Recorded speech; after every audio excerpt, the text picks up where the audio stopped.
Exam के बारे में जो चीज़ें मुझे 1-2 साल में समझ में आई हैं, वो कुछ चीज़ें मैं आपसे शेयर करना चाहती हूँ। सबसे पहली चीज़ जो पहले जय और रचना हम दोनों बोल चुके हैं कि कंसिस्टेंसी। आप अगर दिन में कई बार हमसे सवाल पूछते हैं कि आप कितने घंटे पढ़ाई करते हैं, तो देखिए घंटे मैटर नहीं करते। कोई 17-18 घंटे हमें नहीं पढ़ना है, उतना हम पढ़ भी नहीं सकते। एक दिन पढ़ सकते हैं, दूसरे दिन नहीं पढ़ पाएंगे। 5 से 6 घंटे ही आपको देने हैं या उतने निकालने हैं, पर वो जो वक्त आप अपनी पढ़ाई को देते हो वो कंसिस्टेंटली आपको रोज़ उतना ही अपने पढ़ाई को देना है। Consistency is the key, that is the first and the most important thing जो आपको ध्यान में रखनी है। दूसरी चीज़ इस एग्ज़ाम में मुझे लगता है इक्वली इम्पॉर्टेंट है, क्योंकि ये जर्नी लंबी होती है। जैसे एग्ज़ाम ही 1 साल तक चलती है, आप प्रीलिम्स देते हैं, फिर आप मेंस देते हैं, आप इंटरव्यू में जाते हैं पर्सनालिटी टेस्ट के लिए, तो एग्ज़ाम 1 साल तक खुद चलती है। उसके पहले मान लीजिए आप 1-1.5-2 साल पहले से प्रिपेयर कर रहे हो, तो ये जर्नी काफ़ी लंबी रहती है। उस जर्नी में मेंटली अपने आप को मोटिवेट रखना, अपने आप को बूस्ट करते रहना, वो भी इक्वली इम्पॉर्टेंट है। और इसीलिए अपने आप पर भरोसा बेहद ज़रूरी है।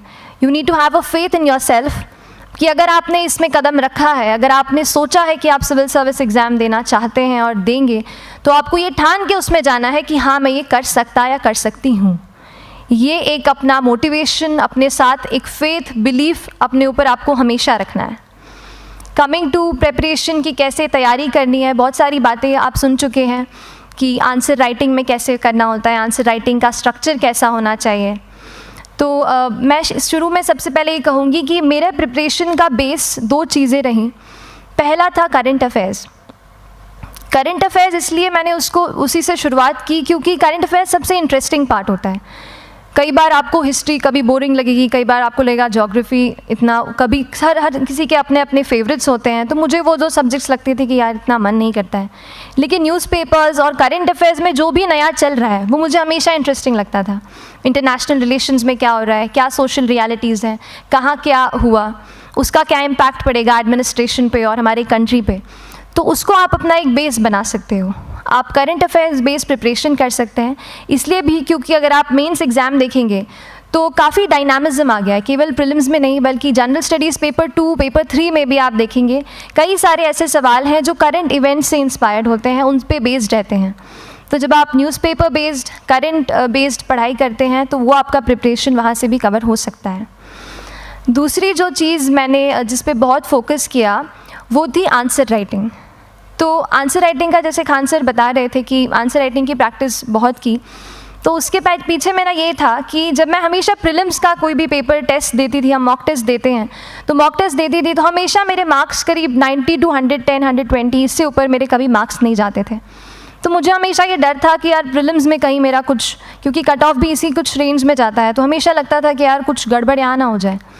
लेकिन जब मैंने आंसर राइटिंग की और मेंस एग्ज़ाम के बारे में जाना, तब मुझे लगा कि आंसर राइटिंग एक ऐसी चीज़ है, मेंस एक ऐसा फेज़ है सिविल सर्विस एग्ज़ाम का जहाँ पे आप अच्छे से तैयारी कर सकते हैं। And if you have written the answers, if you know कि you have covered the points well, if you have included उसमें कुछ आपने facts, international reports, government schemes, आपने कुछ ऐसे उसमें सॉल्व भी डाला है, तो जो रिज़ल्ट आएगा वो सेटिस्फैक्ट्री ही आएगा, अच्छा ही आएगा।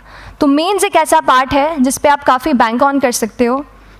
मैं जब पर्सनालिटी टेस्ट भी मैंने दिया, तो इस बार भी आप नंबर्स देखेंगे तो आसपास की रैंक के हिसाब से मेरे नंबर्स उसमें कम हैं, लेकिन it is just the general studies and the answer writing part, जो मेंस के जो वो है मार्क्स हैं या मेंस का जो एक फैक्टर रहा, वो मेरे लिए सबसे ज़्यादा इंपॉर्टेंट डिसाइडिंग फैक्टर रहा है। तो अपना एक्सपीरियंस यही बताऊँगी कि आंसर राइटिंग पर आप विशेष फोकस कीजिए। जैसा स्ट्रक्चर आपको बता ही चुके हैं कि इंट्रोडक्शन में कैसे आपको शॉर्ट रखना है, बॉडी एंड देन कंक्लूजन, उसमें छोटी चीज़ जैसे मैं अभी मेंशन कर रही थी, आप एक इंश्योर कीजिए कि देखिए जो भी एग्जामिनर आपकी कॉपी चेक कर रहे हैं वो दिन में 10, 15, 20 कॉपीज़ चेक कर रहे हैं, तो उन सब से आपको अलग कैसे आप अपनी कॉपी दिखा सकते हो, ये चीज़ आपका प्रेजेंटेशन और आप जिस तरीके से आंसर लिखते हो कंटेंट को, वो मैटर करेगा। आप इंश्योर कर सकते हैं कि आपके आंसर में कुछ फैक्ट्स, गवर्नमेंट की स्कीम्स, कुछ कमिटीज़ बैठती हैं, जैसे एक प्रिवेसी पे justice BN Shri Krishna committee की रिपोर्ट आई है, तो आप मान लीजिए आपको कोई प्रिवेसी पे सवाल आ गया तो आपने उन कमेटी का नाम कोट कर दिया। ऐसे बहुत सारी कमिटीज़ होती हैं। कुछ इंटरनेशनल रिपोर्ट्स आते हैं, वो आप उनको इनके बारे में लिख सकते हैं। इंडिया का मैप आप बना सकते हैं। मैंने सीख लिया था कि 10-15 सेकेंड्स में कैसे जल्दी से मैप बनाना है और उस पर कैसे पॉइंट कुछ करना है, कुछ लोकेट करना है। तो ये कुछ ऐसी चीज़ें हैं जो आपके आंसर्स को एनरिच करेंगी और प्रेजेंटेबल बनाएंगी। तो इस तरीके से आंसर्स पे जैसे हम क्लास करते हैं, लेकिन उसके साथ साथ आपको ये कोशिश करनी है कि 1 से 2 आंसर पर डे आपको ज़रूर लिखने ही लिखने हैं, apart from the test series that you are doing. Answer writing से 2-3 चीज़ें होती हैं, ना केवल हमारी एक लिखने का हमें समझ आता है हम क्या लिखते हैं कैसा है, पर हमारा कॉम्प्रिहेंशन भी इम्प्रूव होता है। हमें कितना समझ में आया वो भी हमें खुद समझ आता है जब हम आंसर्स लिखते हैं। और इसीलिए आंसर राइटिंग पे आप फोकस कीजिए, 1 से 2 आंसर ज़रूर लिखिए। और आंसर राइटिंग के बाद the third pillar of my preparation जो काफ़ी इंपॉर्टेंट जिसने रोल प्ले किया, that was tests and test series and mocks. देखिए हम पढ़ रहे हैं यहाँ पर, I will also come to the point कि हम कैसे दिल्ली, भोपाल और इंदौर में प्रिपेयर करके बिना दिल्ली जाए हम कैसे कर सकते हैं, I will come to that point.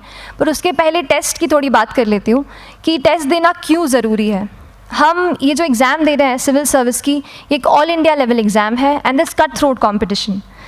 तो उसके लिए आप केवल पढ़ते रहें, सारी बुक्स, मटेरियल्स, स्टैंडर्ड ये करंट का सब पढ़ लें, लेकिन अगर आप ये नहीं जज कर पाए कि आपका क्या लेवल है at an all India level, तो चीज़ें समझ में आप नहीं, मतलब आप आगे नहीं बढ़ पाएंगे या सही डायरेक्शन नहीं पकड़ पाएंगे। तो इसलिए आप टेस्ट से घबराइए मत। कई बार टेस्ट का इनर्शिया होता है, ऐसे लगता है कि जब तक पूरा सिलेबस कंप्लीट नहीं कर लूँ तब तक टेस्ट नहीं दूंगा।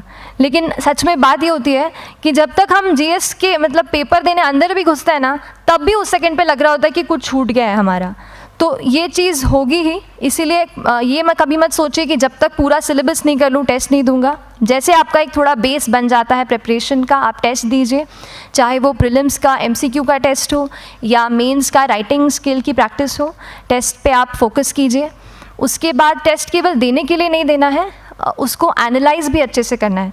When you get the answer hints, when you get the answer keys, analyse properly कि आपकी क्या गलती हुई है और उससे भी सीखने की कोशिश कीजिए कि क्या कुछ नया मुझे इस टेस्ट पेपर से, इस आंसर कॉपी से मिल सकता है।